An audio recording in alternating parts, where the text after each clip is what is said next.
con Andrés Calamaro de fondo vamos a viajar directamente a Brasil porque una de las noticias es que el ex presidente Lula da Silva recuperó en la jornada de ayer sus derechos políticos porque a través del juez Edson Fachin el Supremo Tribunal Federal anuló todas sus condenas por corrupción. Pero para ampliar esta información nos vamos a comunicar con Patricio de la Barra, periodista en San Pablo. Patricio, muy buenos días, gracias por atendernos, ¿cómo estás?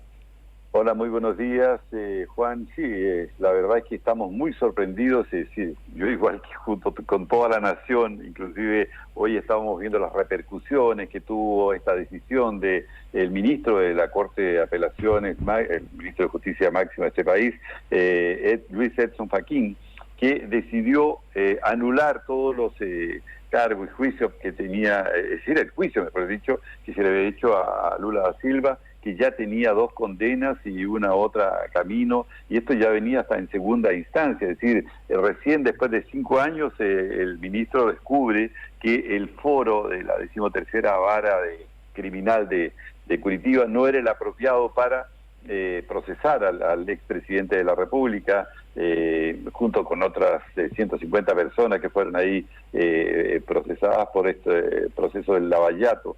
Desvíos de las grandes empresas, incluyendo la Petrobras. Él lo da a conocer ayer en forma sorprendente, un informe de 46 páginas, en las cuales afirma que no era el foro privilegiado, por lo tanto todo esto tiene que ir a Brasilia, es decir, ahí va a haber nuevamente un sorteo, saber exactamente quién va a ser el juez, y esto va a demorar unos 2, 3 años seguramente, y en ese intermedio Lula da Silva fue habilitado o rehabilitado para que pueda concurrir a la presidencia de la República en el 2022. Que fue así, como lo mencionabas vos, ¿no? Muy sorpresivo que haya ocurrido por cómo venían avanzando las causas y que como de un día para el otro se va a conocer la noticia, ¿no? Porque no esperaban ningún anuncio, tampoco ayer ustedes, nada. No se esperaba, exactamente, no se esperaba porque inclusive dentro del propio Supremo Tribunal Federal se estaba ventilando la causa contra el juez Sergio Moro, es decir, había sospecha de que hubiese tenido algún tipo de parcialidad, lo que no se ha comprobado tampoco, y esa era la causa que avanzaba más fuertemente, pero de repente aparece Luis Edson Fachin, que es un hombre que fue colocado en el Supremo Tribunal Federal por Dilma Rousseff, es decir, inclusive él participó activamente de la campaña de Dilma Rousseff durante el primer gobierno, después en el segundo fue ministro del Supremo Tribunal Federal, es decir, siempre tuvo una inclinación favorable al Partido de los Trabajadores y más exactamente a Luis Ignacio Lula da Silva. Entonces, claro, en ese aspecto no llega a sorprender, porque la segunda turma, como le llaman acá, que dividió el Supremo Tribunal, que tiene 11 miembros, incluyendo al presidente, también hay 2 o 3 que fueron colocados en la época de Lula da Silva y de la propia Dilma Rousseff, y que estaban siempre buscando alguna forma para, volver atrás en todo este proceso. Y no digo inocentar a Lula porque ninguno de ellos dice que Lula es inocente, eso está muy claro.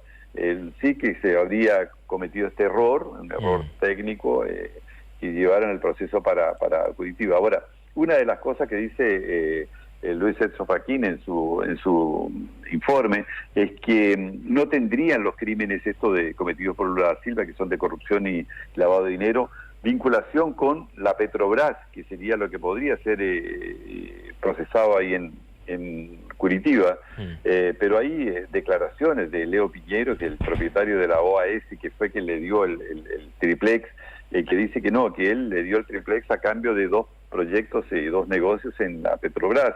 Entonces hay una serie de desdoblamientos que pueda tener esto, pero ya está más o menos decidido.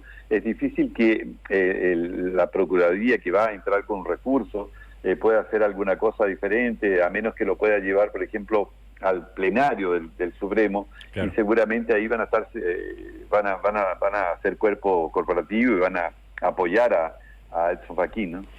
¿Hubo alguna respuesta o un comunicado por parte de Bolsonaro o del gobierno ante esta noticia? No, Bolsonaro fue consultado incluso a la salida, como siempre lo hace, conversa con sus simpatizantes ahí en Brasilia. Él dice que lamenta mucho la decisión de Edson Fachin, pero que es muy prematuro para poder hacer cualquier tipo de análisis. Él dice que es lamentable que se haya hecho de esta forma porque va contra el proceso democrático en Brasil. Y bueno, en definitiva él se mostró un poco, yo diría, satisfecho de poder enfrentar a Lula en un comicio del 2022. Ahora, el problema es que Brasil está en un proceso de pandemia terrible, están avanzando los casos. Ayer se registraron 1.554 casos, ya tenemos 266.640 muertos, con más de 11 millones de personas contaminadas, y estas nuevas cepas avanzan muy rápidamente. Y todo esto dentro de este cuadro bastante negro, problemas económicos que Brasil enfrenta, viene toda esta noticia. Entonces, claro, divide un poco el escenario, pero ya se empieza a aclarar y seguramente en los próximos días ya se inicia esta campaña para el 2022, pasando por arriba de cosas más importantes que son la salud, ¿no? Sí, como esta noticia también pone, digamos, en primera plana esta elección del año próximo, que probablemente por el tema de la pandemia también estaba un poco, no sé si de lado, pero como que no tenía tanto protagonismo, pero ahora va a ser un duelo directo, podemos llamarlo, entre Lula y Bolsonaro. No, a pesar de que hay otros players que podrían comenzar también a figurar. Por ejemplo, Ciro Gómez hizo declaraciones muy fuertes ayer diciendo que él no se prestaría para este circo, llamó de circo la cancelación, la anulación de los procesos a Lula da Silva. También aparece el propio Sergio Moro, es un candidato que se estaba levantando muy fuerte y que es apoyado por la población, es decir, la gente que entendía que había que paralizar este proceso de corrupción en Brasil. Tiene bastantes simpatizantes, no tiene un partido todavía, pero podría ser un candidato, y eso es justamente lo que intentaban impedir, las dos fuerzas, la derecha y la izquierda, estaban intentando impedir que Sergio Moro se levantase como un candidato, que sería un candidato muy fuerte también, ¿no? Bien. Hablabas de la pandemia, ¿en qué situación están con estas nuevas cepas, pero también con el tema de la vacunación? Claro, afortunadamente las vacunas ya están llegando. El país está por lo menos en un proceso más acelerado porque se demoraron mucho para tomar las determinaciones, pero ya hay aproximadamente 9 millones de personas que han recibido las 2 dosis. Bien. Tenemos también 9.783.000 personas que han sido recuperadas del proceso de COVID-19. El problema es que la gente no entiende que tiene que tomar estas precauciones, entonces se está reclamando, por ejemplo, por la decisión del gobernador de San Paulo, que también es candidato, João Doria, candidato a la presidencia, que cerró prácticamente todo lo que no sea esencial.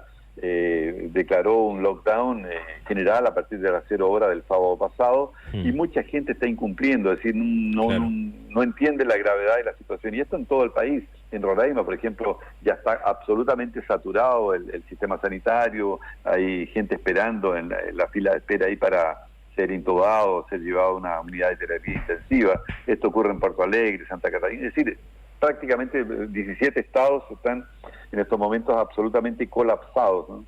Sí, han vuelto a situaciones similares a las del 2020, ¿no?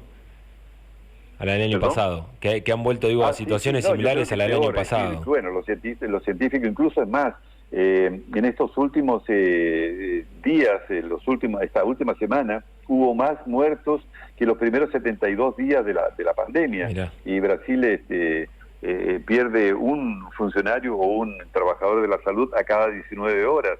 Tremendo. Lamentablemente la situación es cada vez más crítica porque hay dos factores que colaboran. Primero, las aglomeraciones y la falta de cuidado de la gente que ahí participa de estas fiestas clandestinas, sale a la calle a provocar, va a las playas a provocar aglomeraciones, no se cuida. Y por otro lado tenemos estas nuevas cepas que son bastante más agresivas. La B1, por ejemplo, es mucho más agresiva, y solamente la vacuna de la Pfizer parece que es la que puede contener la diseminación de esto, es decir, al ser inoculada en la población, cosa que no está ocurriendo con las otras dos vacunas que están en funcionamiento, que son la Sinovac y la AstraZeneca, ¿no? Claro. Patricio, te agradecemos mucho la comunicación esta mañana, siempre muy amable por atendernos, te mandamos un abrazo grande.